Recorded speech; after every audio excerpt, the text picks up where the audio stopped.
Here we presents the top 5 best audio interface. Starting of our listed number 5. PreSonus AudioBox USB 96. On the front of the audio interface, we have 5 knobs that at a glance they all look exactly the same. I can see something like this getting a bit confusing if you're just starting out, so this might be something to consider. We also have our stereo line outputs, and I prefer these to the stereo RCA outputs.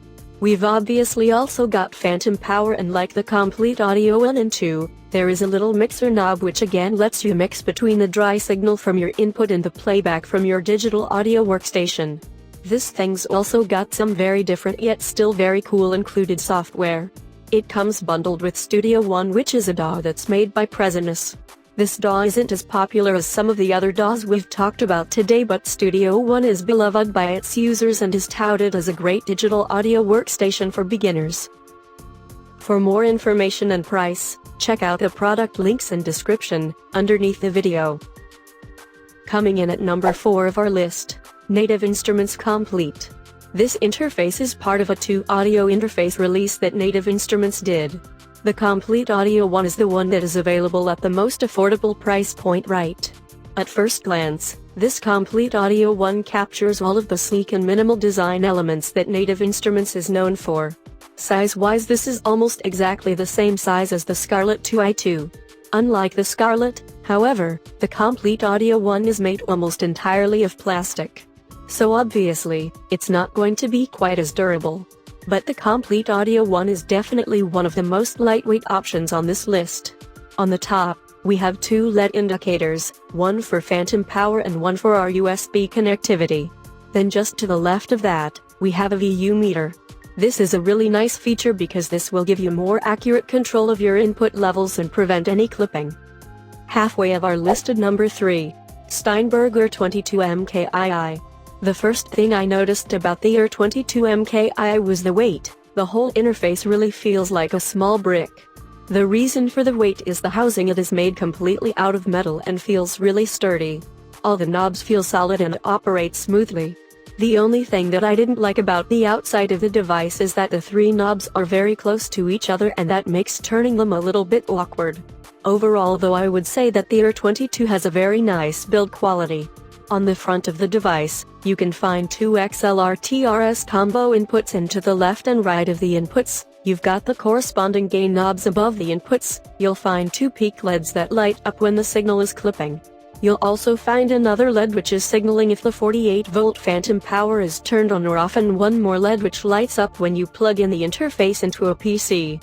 To the right of the input to gain knob, there is a button with which you can change the TRS input on a channel 2 from a line to a high Z instrument input. To the right of that, there is a 1/4-inch headphone jack with the corresponding volume knob above it. The next knob lets you choose whether you only hear the direct monitoring signal without any latency or the audio signal from your DAW.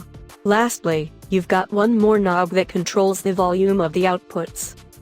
Number 2 of this list, Tascam US 2x2 USB. Tascam's budget interface impresses with a number of features that you won't typically find at this price point.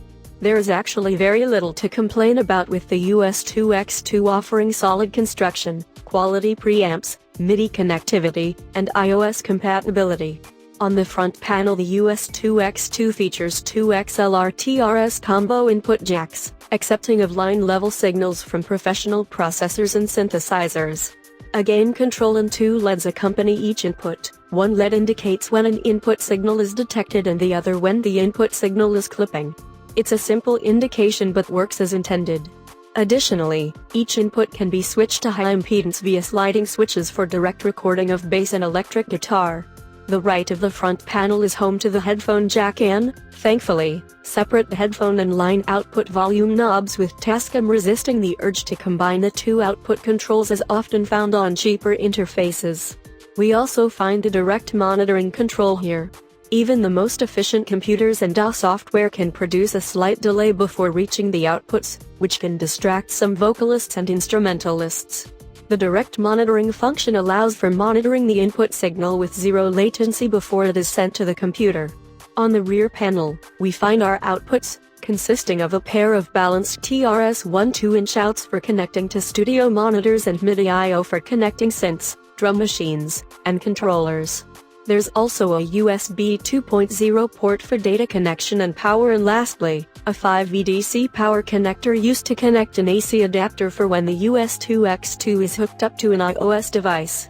Tascam doesn't include such an adapter with the interface, but they do make one available for purchase separately. And coming in at number 1 of our list, Audient ID4. The Audient ID4 interface has a good-looking design and solid build. It has an all-aluminum case. The dials feel excellent and are really sturdy. The big dial does have a slight wobble on it, but it's nothing that I'd be concerned about. It also has a decent amount of weight to it. On the front of the interface, there is a 1/4-inch DI input. You will also find a 1/4-inch and 3.5mm headphone socket, which offer latency-free monitoring. On the back of the interface, there are a few more I/O options. A USB 2.0 port to connect it to your computer, a set of 1/4-inch outputs to run to your powered monitors, a 48-volt phantom power switch, and an XLR combo jack to connect a line level or mic level input. On top of the device, there is the microphone gain control. This controls the microphone or line level input on the back. Then there is the DI gain dial, which controls the DI input level. Next, there is the monitor mix dial, which controls the mix between your zero latency monitoring and your computer's playback audio. Then you have a button to mute your speaker output. You also have an ID button, and when you press that down, it allows you to use the large volume dial to scroll through or adjust any input settings for your plugins or your DAW. For more information and price, check out the product links and description underneath the video. Thank you for watching. Please subscribe our channel, share this video and hit the like button.